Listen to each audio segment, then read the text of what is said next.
think this is recording now. There we go. Perfect. Right. So, welcome, guys. This is episode 12 of the podcast. I believe I might be wrong. It could be 13. I keep getting mixed up at this stage. But we have Josh Johnson here. I always say every episode, but I'm super excited for this one. The reason why is, well, for Josh's, for a lot of you guys that actually are in the space, you will know who Josh is from his reputation at what he did with Sales Mentor and Traffic and Funnels, also with Cole Gordon. And just to give you guys some context, now Josh Johnson was one of the main pioneers over there, growing the team at Sales Mentor and Traffic and Funnels. As a setter, he produced 4 million in revenue, right? Which is what a lot of setters wish to achieve. In fact, myself, I only achieved around 2 million, so that's an absolutely massive feat. Also, then went on to become a setter manager and was a director there as well. He actually had 40 setters working underneath him, so he knows what it's like to manage a big team, how to get the best out of them, to work with them, and a lot of the sales mentor guys I've spoken with would attest to that as well. And then the final thing is, of course, the work he has done with Cole Gordon as a director, a sales director for about a year and a half, I think it was. Is that right? Yeah. Mm-hmm. Yeah, perfect. So yeah, so Josh's experience definitely speaks for itself. Right now, he is working with clients. I believe it's like kind of like a done for you type service, right? Where you're coming in, managing, like consulting, that kind of stuff, right? Mm-hmm. Yeah. Perfect. Exactly. So, yeah, we may as well dive into it. So, I suppose I mentioned a few things there about your intro, Josh. But as far as like going back to the beginning, how did you get into appointment setting, and I suppose why? Yeah. So probably like most appointment setters, I would guess, I don't know, like I've never talked to anybody, friends or setters currently or before who they were like, man, I just like woke up when I was in college or high school and I want to go be a setter, right? I feel like most people kind of accidentally stumble across it. So with me, I actually had my own agency in 2017, 2018. I feel like, again, there's a lot of crossover with people who started agencies just because it was like the thing back then, 2015 to 2019, like starting an agency was everything. So that was like my road to internet marketing, personal development, was just like, oh, I could just like start this agency. I definitely was not good enough to like go to a nice college. I went to a community college. I was kicked out of high school. So I knew that my path to making a lot of money, which was always important to me, was going to be through something unorthodox, without a doubt. So I had this agency. I wasn't good at it for sure. Like I could sell and get new clients, but getting results was definitely not my thing. And then I started seeing ads from Taylor Welch and Traffic and Funnels about like how to grow an agency. And so, lo and behold, I got outbound dialed by a setter. I got set with a closer who actually was Cole Gordon at the time. And he closed me into their flagship program, which was learning how to grow a agency or a coaching business, right? And I like got into it, and it worked. It was a great program. It grew my business, and the more I did it, the more I realized I didn't want to do it. And I'm probably 2 months into the program, Taylor, who was the founder of the company, made a post saying that he's looking for setters, and I was like, I don't know what that is. I don't know what they do. It seems like it's a commission only role that I can make a bunch of money. So I might as well go do it. So I did it, and very quickly I became the top setter. There wasn't like, a whole team I was going into. The term setter was like new. It wasn't even like there was a lot of other setters out there. It was very early. I mean, it was 2018, 2019.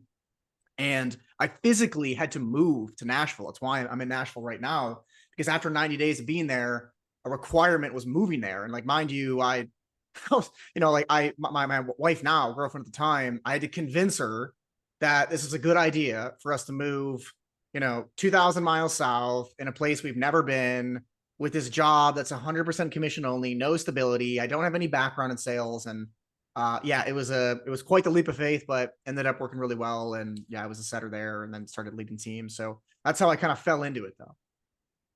That's massive. And how important do you think that decision was in shaping like who you are today? I can imagine like at the time you were probably bricking it, like any decision you make when you start something new, it's like that. But how was that, like how important was making that decision for you? And I guess, fair play to your wife as well. Like she had definitely had balls to Oh keep following you yeah, there. That's good. 100%. I was shocked that she did. So, I mean, she is and was a massive catalyst to that. Yeah. I mean, it probably was the most important decision in my life besides choosing to marry my wife, without a doubt. And what's interesting is now when I talk about it, I'm like, man, like, well, why was I not more nervous and scared about doing that? Like in the moment, I there like I had no plan B. There was nothing else to fall on. There wasn't like if this doesn't work, it's just like I would just go back to what I was doing, which clearly wasn't working. And to me, it was everything to gain and nothing to lose. Worst case, I fly there, I move there. It's a total failure. I move back home, live with my wife's parents, and I figure something else out. But it was massive. Yeah, like I had to do it, and that was just one way that I stepped outside of my comfort zone so massively that it forced me to figure it out. I think if I was going through that journey again, but I could just like sit in my home office and I could be comfy cozy, I don't think I would have done as good. I think I would have made it, but I definitely, like it's like the whole Damon John theory of like the power of broke. Like when your back's up against the wall is really when you're going to get the most out of yourself, when you're going to operate at a full potential. So yeah, it was a massive decision. It was definitely the biggest one that I ever had to make again, besides asking my wife to marry me. Absolutely, yeah, awesome stuff. And I suppose going into the experience with, because you were setting for both Sales Mentor and Traffic and Funnels, right? Were you doing them both at the same time or like different stages? Like, because obviously that's quite a lot doing both of them. Yeah. So when I started the Traffic and Funnels, Sales Mentor didn't exist yet. So I was only a setter for Traffic and Funnels. And then I started building that Traffic and Funnels setting team, which is where like Nicolia and Jake Grant, and like other real heavy hitters that are still in the space now, started as setters. And then when they launched Sales Mentor and they started building that sales team, that's when they looped me in to build the Sales Mentor setting team. So I never was a full-time setter for Sales Mentor, but I did help build that team. Yeah. See, and that experience where you was initially a setter for like and managed to produce that 4 million, like what were for you some of the biggest lessons that you had in building those foundations? And maybe if you can look in hindsight, if you could go back, what would you have done differently as well? Yeah. I definitely would have worked harder, even harder than I did. Because at that time too, I also think I'm very lucky without a doubt. I think being a setter now and being a setter in 2019, it's very different. I think I definitely had it easier in terms of I worked for a really good company that at the time was really well known for their service and product. I had a lot of leads who were buyer leads. So I'm not going to pretend that I was like, I just dug through the dirt and I had to find all these things. Like we had great lead flow, we had really great processes, and it definitely helped me get things figured out. But I wish I would have taken advantage of it more, to be totally honest, and worked even harder. And I like to think I worked pretty damn hard. I mean, I was 10, 11 hours a day in that pit was a very, you know, common occurrence. So I definitely wish I would have worked harder. I also wish I would have been better at building out processes and systems. I was always just so outcome oriented. I was like, I'm just going to get the set and I'm going to, this is going to close. I'm going to nurture it. And I'm going to do all that. I didn't have any systems. And that's things like the Jake Grants and the Knicks, where they had that like process oriented brain to be able to like, oh, here's like a process and how you should operate your day. For me, it was just like, I'm going to DM everybody that's in the Facebook group. I'm going to make as many dials as possible. And it was just a lot of brute force. So I wish I would have taken a step back and made some systems around what I was doing, create some processes, and be able to work a little bit more methodically.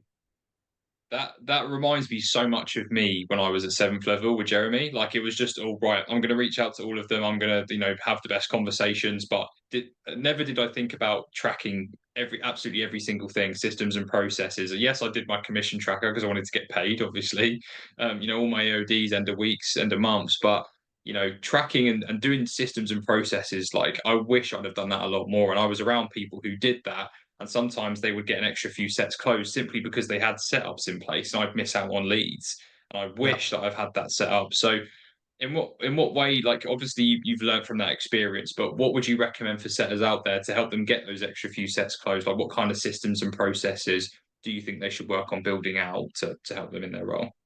Yeah, in terms of processes, I would just want. I mean, it's like it's basic. Probably nothing I'm gonna say it's gonna be mind blowing, but I would want to like have a plan for your day and your week. I think if you just kind of go into the day and it's like it is what it is, you know what I mean? You're definitely not going to be as effective as somebody who knows that between these hours you hit these type of leads, you do these type of triages. So like the more of a process you can have, the better. And instead of I should say like the more organization you can have.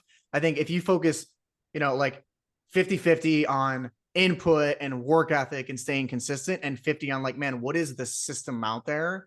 Because most companies where people are setters, there's a lot of leads, there's a lot of opportunity. And if you just do this like shotgun approach, it's not going to yield as much result as if you can get some system around it. Meaning if it's like higher quality leads, so whatever that means for you, if it's buyer leads, if it's people who watched a certain percentage of the webinar, or like whatever you and your company has that allows you to indicate somebody's higher quality, I'd probably want to spend the most time on the highest quality people. And now what I see, the best setters, most of the time, they actually are not making the most dials. They're not doing the most input. Some are, but I'm seeing a lot more now where they're so methodical in, from these hours, I like hit all my text messages back and I book triages for the next day. Then I hit all my new leads. Then I hit all the leads from yesterday. Then I go back and I hit my pipeline for anybody I set in the last 30 days who didn't close. And then I wrap up my day with just like new dials, or if I have like last minute triages. Those people who like, they just are crushing it now. And ultimately what I would try to turn yourself into a setter, like if you can turn yourself into like an inbound setter where you just take scheduled calls or triages with people who want your help, that's where it's money, right? Because I think every setter would just love like, oh man, everything's inbound. So what Nick also was really good at is, you know, like creating copy and creating systems that him and I both would kind of figure out what would work really well to get people to book calls with us, so that way we could spend our day like in 2 hour block. We could have like 5, 6 triages. Let's say 3 to 4 show up and we set 2 of them, like boom, right there. There's like 2 sets and it's like before noon. So instead of making it such like a grind, it's like, how can you make a system where people come to you and they book on your calendar? So most setters, when they're texting prospects, they're not even like sending their booking link. So it's like, you got to send a booking link that's like, chat with me for 15 minutes. Otherwise, you're always going to be on this like hunt and this grind, which I think for 6 months, a year is fine, but you're probably going to hate it after a certain amount of time of just doing that. You know what I mean? Absolutely. No, 100%. And that's something that, like, as I came into my health role, that was like my last role as a setter. I remember that, you know, putting the booking link inside the email or in the text message, that led to quite a few inbound triages, to the point where, you know, you'd feel also quite calm because you had 3 sets already, but then you had the rest of the day to do some dials, do some activity. And when you dial in a calm place, yes, you need to feel driven, but when you're calm and at peace, you have naturally better conversations as well. So it's 100%. always the best thing to create those inbound systems. And you also mentioned about earlier how setting has changed. And I wouldn't, you know, even with my limited experience from starting with Jeremy back in 2021, it has changed massively. So for you, what would you say have been the biggest changes from 2018 until now? And what do you think setters nowadays have to look out for? Yeah, I think people are just so like, I think prospects are so much more aware of them going through a sales process than they were when I was going through them, right? Like again, there wasn't any setters in the space for me to learn from, because I was like one of the first few who were doing it. So when I was calling these people and when I was messaging them, they didn't already have this like, you know, this like preconceived notion that they're talking to a salesperson getting qualified. So, and Jeremy talks about that a lot, right? Of like the average buyer, especially if you're selling coaches, or sorry, if you're selling like coaching programs or masterminds or anything like that, they're very aware that when someone is reaching out on behalf of a company, it's likely a sales conversation. So I think the resistance in general is just way higher.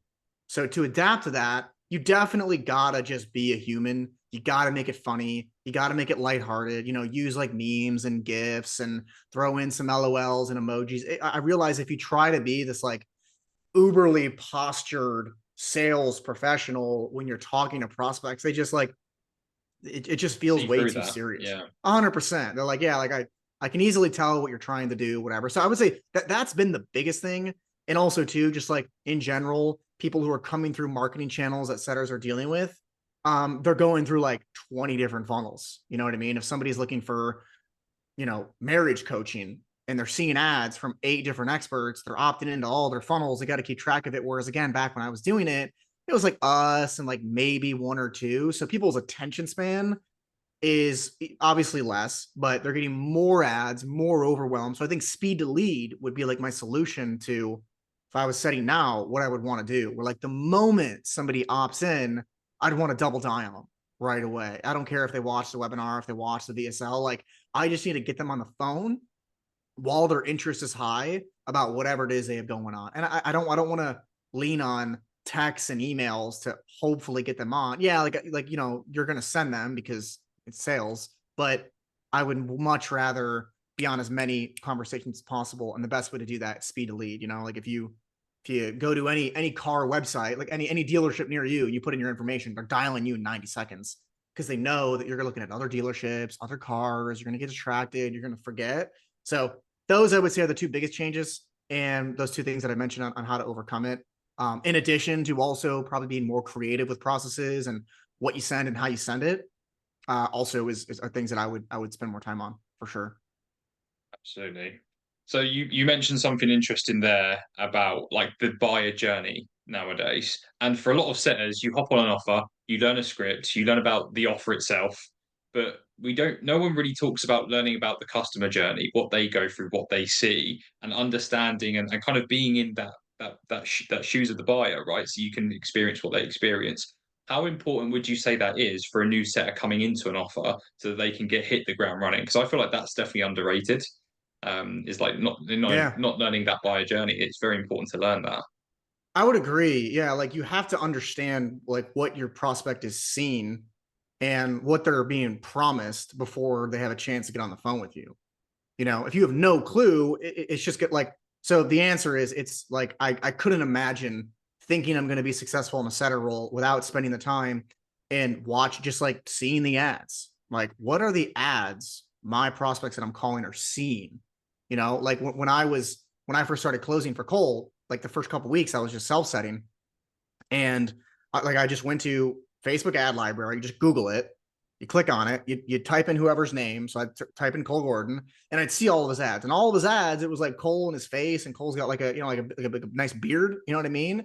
And when I was up on dialing, I'd be like, yeah, this is Josh here from Closer.io, Cole Gordon's team, like guy with the beard. Does that like ring a bell? And they're like, oh yeah, yeah, yeah. So like just like little things like that to get them to remember what they saw is huge. So like, yeah, buyer's journey in general is like something you definitely have to do. And I think in addition to that, this is like kind of a little adjacent to what we're talking about, is also industry knowledge. I think is also very under talked about. And I think one thing that really helped me is before I was setting on an offer, I was a client of that offer. And then I did the full like buyer's journey or like hero's journey, whatever you want to call it, that little like flywheel circle or like Trojan story. I forget what it's called, but I struggled. I had the problem. Then I realized I had a problem. Then I realized there were solutions out there. Then I got focused on a solution. Then I bought the program. Then I saw the results. So I could talk so fluently with my prospect about their problems because I just knew and know the coaching consulting agency market like the back of my hand, of like what problems really are, what people tell me their problems are versus what they really are. And when you can articulate it at such a high level, you're an expert. And then people are just going to trust you more on the phone because, like, damn, if this guy just called me out of the blue and he blew my mind on the phone call, like like they can't even imagine that they're going to be able to get on a phone call with somebody else that's even higher level, right? Because I think most setters take that inferior frame of you got to talk with my right hand man, Taylor. He knows what he's doing, and people will be like, wait, so I don't even have, like the next calls with somebody who knows more than you. That's like, yeah, and they're like, holy shit. Then show up rates higher, the intent's higher. Like when you get like, because otherwise it's just like if you sound like every other, shitty setter, that's just like, hi, 4 questions, and then like you should book a call.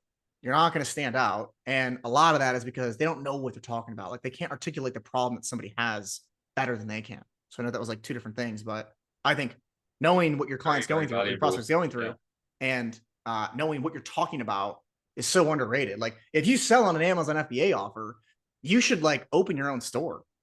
Like, doesn't even mean you have to crush it and you have to make a lot of money and you have to do it like, but just like go through all the shit that you have to go through.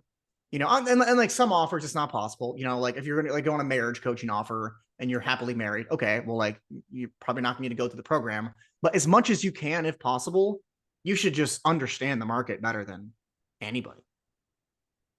100%. That actually reminds me of you may know Ben Perry. I'm pretty sure that name Yeah, rings yeah, a I know bell Ben. for you.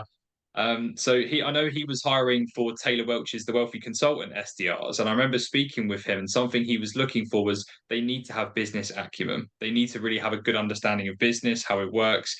And funnily enough, I think as there's more setter roles available, and I see them all the time. Unfortunately, the quality of setters is a lot lower because they're so focused on just specific word tracks and skill sets, which is so outdated now.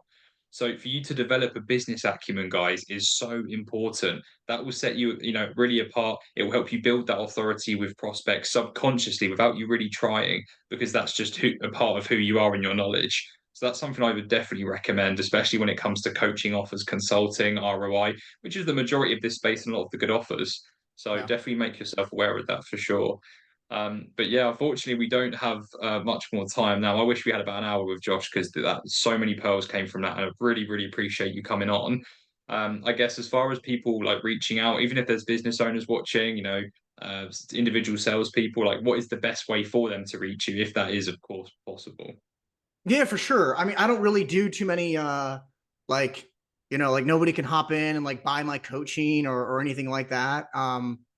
So I think the best way if they wanted to, like just interact with me in whatever way, shape, or form would be just through my Facebook. It's just my name on it. I'm sure we'll link it or throw it somewhere on there. But yeah, I'm setting and sales teams and closing and all that stuff is like that's my whole professional career. I mean, outside of the agency stuff that I did for a year and a half, before that I was making pizza. So like I don't like this is all I know. And I like the more I do it, the more I realize I have more to learn. But I'm coming up on 5 year. Actually, it was just 5 years that I've kind of been in this space doing this. So I've learned a lot. I've seen what worked, and yeah, if anybody wanted chat or quick thoughts or another podcast, whatever that may be, you can just hit me up on Facebook. Absolutely. Yeah, appreciate you so much, Josh. Super useful pearls there. And for those of you guys who have enjoyed this, of course, like the video. It's important. It helps for more reach. Comment your biggest takeaway that you got from Josh today. Also share the video, because the reality is more appointment setting information needs to be less filtered online. We need to go through the truth of what it really takes and understand the real advice. So share the video because more people need to hear about it. But aside from that, I'll leave you to it and on to the next episode. So thank you so much, Josh. Yeah, man. Thanks for having me. Appreciate you. Cheers.